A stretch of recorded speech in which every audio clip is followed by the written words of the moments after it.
یہ بہلول بھی اسی قبیلے کا فرد تھا، دجلہ کے کنارے مٹی کے گھروندے پاؤں پہ بناتا ہے اور انہیں مسمار کر دیتا ہے۔ وہ کبھی آپ نے دیکھا ہوگا کہ بچے ریت میں اپنا پاؤں رکھ کر کے اوپر سے ریت تھپک لیتے ہیں اور پھر پاؤں ہولے سے نکال لیتے ہیں، بچ جائے تو بڑے خوش ہوتے ہیں، اور جب کھیل ختم ہو جاتے ہیں تو اسے گرا دیتے ہیں اپنے ہاتھوں سے۔ بہلول بھی اسی شغل میں لگا ہوا ہے۔ بہلول یہ کام کر رہا ہے، گروندے بناتا ہے گراتا ہے، گروندے بناتا ہے گراتا ہے۔ بادشاہ گزرا، پوچھا بہلول کیا کر رہے ہو؟ ہنس کے کہا جنت کے مکان بنا رہا ہوں۔ کہا بیچتے ہو؟ ہاں بیچتا ہوں۔ کتنے کا؟ 10 روپے کا، سیل لگائی ہوئی ہے۔ بادشاہ مسکرا کے گزر گیا، دیوانہ ہے، مجنوں ہے، اپنی موج میں لگا ہے۔ پیچھے سے ملکہ زبیدہ بھی آ رہی تھی، اس نے بھی دیکھا، کہا بہلول کیا کر رہے ہو؟ کہا جنت کے مکان بنا رہا ہوں۔ کہا بیچتے ہو؟ ہاں 10 روپے کا بیچتا ہوں۔ 10 روپے بادشاہوں کے لیے کیا ہوتے ہیں؟ 10 درہم نکالے، اس کو دیا، اس نے دریائے دجلہ میں پھینک دیا۔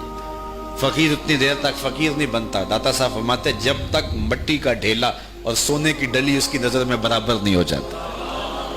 اور ایک مکان کے گرد، ایک وہ گھروندے کے گرد دائرہ لگایا، کہا یہ تیرا ہوا۔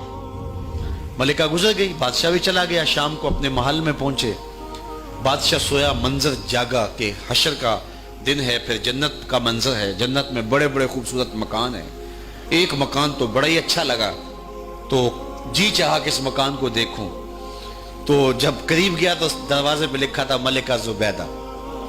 شوق سے آگے بڑھا تو دربان نے روک دیا، کہا یہ ملکہ کا ہے؟ کہا وہ میری ہی ملکہ ہے۔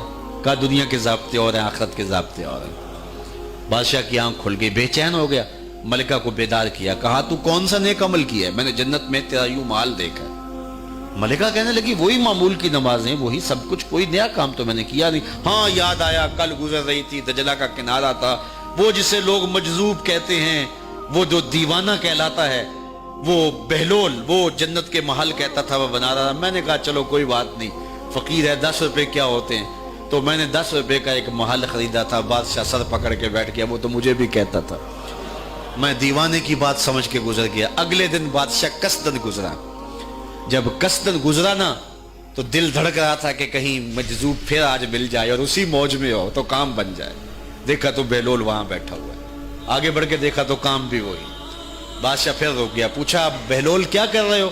اب دل دھڑک رہا تھا کہ مجذوب ہے، کوئی اور بات کہہ دے تو چلو اچھا ہو کہ وہی جواب دے دے۔ اس نے وہی جواب دیا، جنت کے محل بنا رہا ہوں۔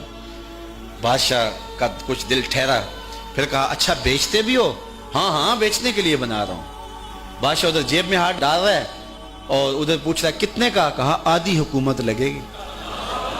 کہا کل تو 10 روپے کے بتا رہے تھے۔ کہا کل تم نے دیکھا نہیں تھا، آج سودا دیکھ کے لے رہے ہو۔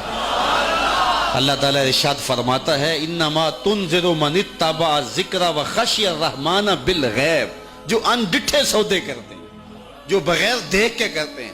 اچھا چلو ایک خوشخبری میں آپ کو بھی سناؤں، اور وہ خوشخبری رسول اللہ کی زبان سے۔ حضور نے فرمایا طوبی لمن رآنی وآمن بی وطوبی 7 مرات من لم یرانی وآمن بی۔ فرمایا صحابہ تمہیں مبارک ہو ایمان کی کہ تم نے مجھے دیکھا اور میرے اوپر ایمان لائے، اور کہا انہیں 7 مبارکیں ہوں جنہوں نے مجھے دیکھا بھی نہیں ہوگا اور پھر بھی ایمان لائیں گے۔ انما تنذر من اتبع الذکر وخشی الرحمن بالغیب فبشرہ بمغفرۃ واجر کریم۔ ان کو بشارت دے دیجئے بڑی عزت والے اجر کی اور خوشخبری بھی۔ تو جس اجر کو میرا رب بھی کریم کہہ رہا ہے وہ اجر کیسا ہوگا؟ تو یہاں تو لہجہ دم توڑتا ہے اور الفاظ ساتھ نہیں دیتے کہ اجر کریم کی کیا تعریف کریں جس اجر کو میرے رب نے بھی کریم کی صفت سے موصوف کر دیا ہے۔